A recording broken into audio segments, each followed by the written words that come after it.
Green Door. Welcome back. I'm Regina Montgomery, and the Headwaters area has one of the most concentrated equine areas in the country. 10,000 horses actually call the Hills of Headwaters home. So we're going to talk about that part of it now. When we're talking about tourism, there's different sectors, and equine is a huge sector, as I'm finding out. We did an agricultural show, so we talked about the agricultural aspects, but for tourism, I mean, we have the Pan Am Games coming in 2015, so I can only imagine how much tourism that's going to bring to the area. It's going to be huge. The world's coming to our doorstep in 2015, and we're going to be ready for them. So we'll talk a little bit more about that in a moment, but we had the opportunity to visit Shelley Petterson's horse farm, so let's take a look at that story now. Waters area is the perfect area to have a horse farm. Not only is the land very horse friendly and beautiful, it's protected by the Niagara Escarpment, so there will be no development that will crowd us out. It's got everything a person could want locally. We have got the truck dealers, we've got the fence builders, we've got international equestrian professionals, we have got people who love horses in the area, we've got world-class veterinary assistants, and that is very important. We've got farriers, we've got everything a person could want is right here. I don't have to go out to find what I need. It's all local. My grain, my hay, the wood I need for building, everything is here. The builders are here. Everything is here. So every dollar that comes in to my small business goes out to the community. Absolutely every dollar. I have got 2 full-time staff.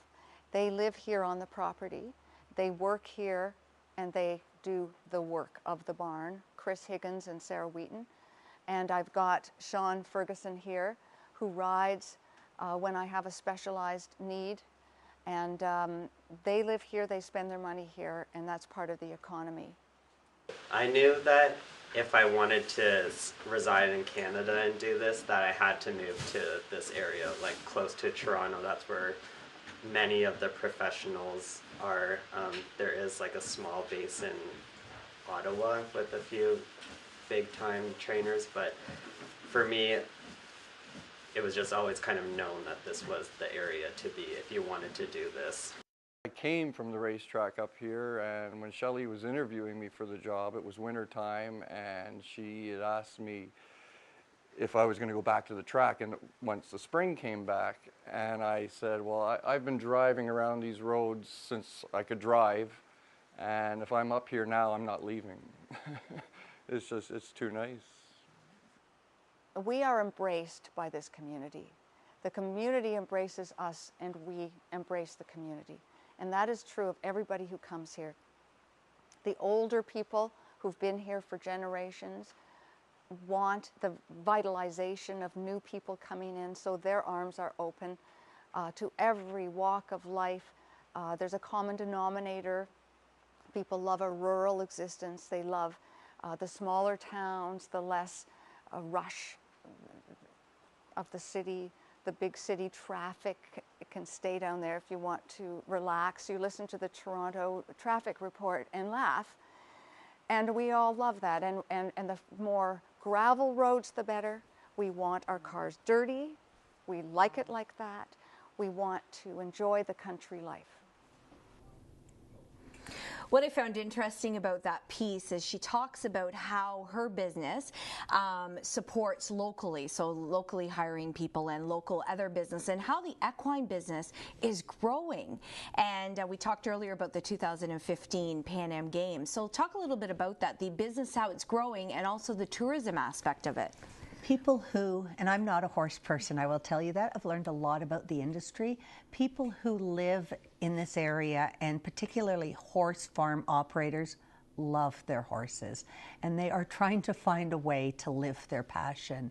And The business side of it, though, indeed grows. And I think from an outside observer, we think that horses are just for people who own the horses.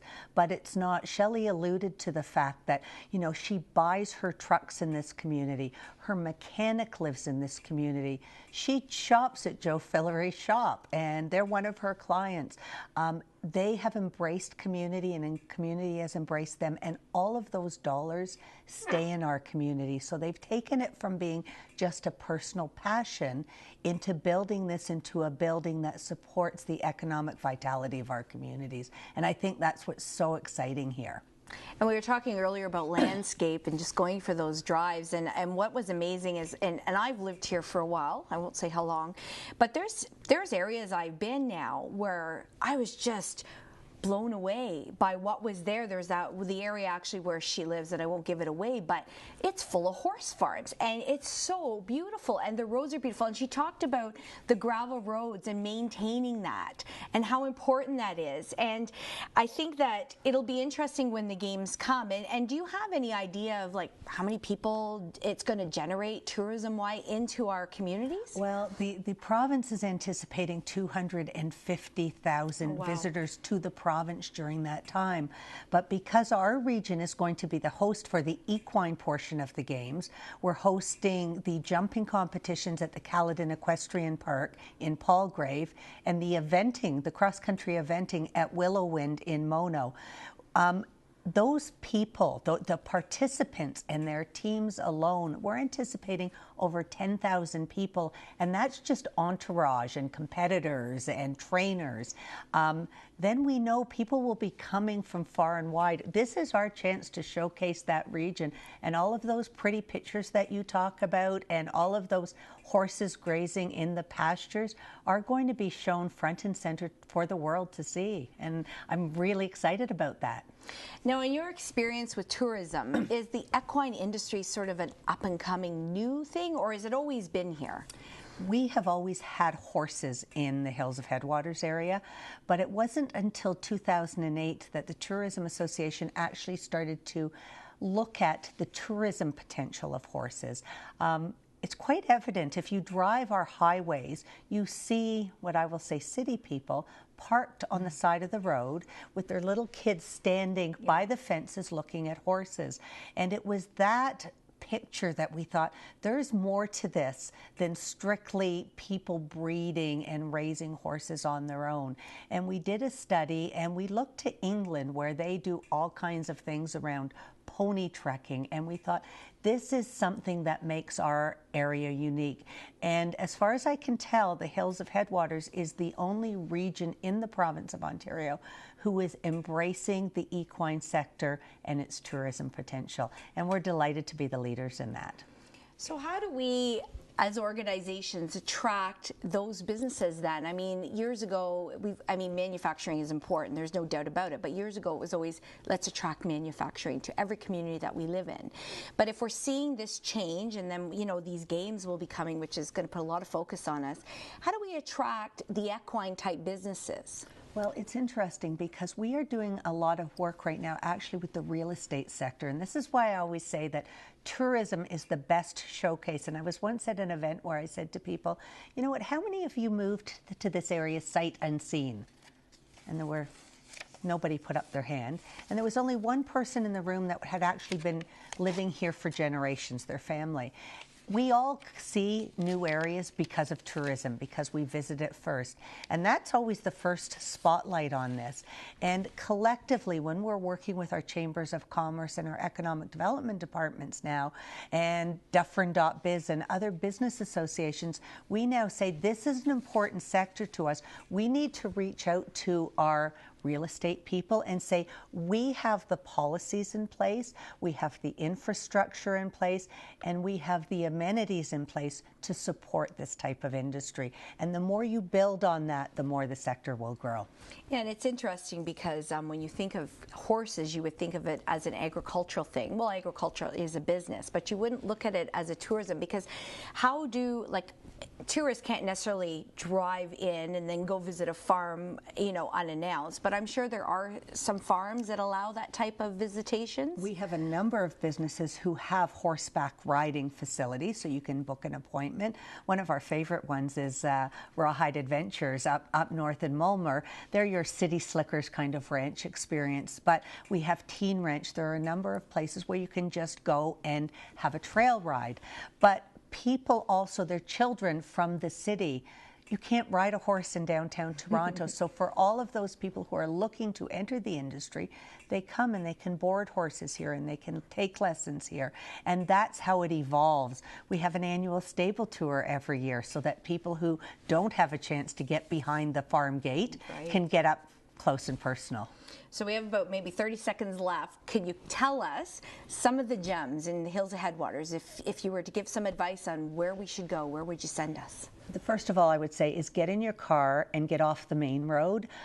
There's everything from the village of Erin, which is a fabulous shopping destination, to the Alton Mill, to our quaint heritage villages and hamlets. We have mills, and it's where our history is built on our rivers. And again, the Hills of Headwaters meaning?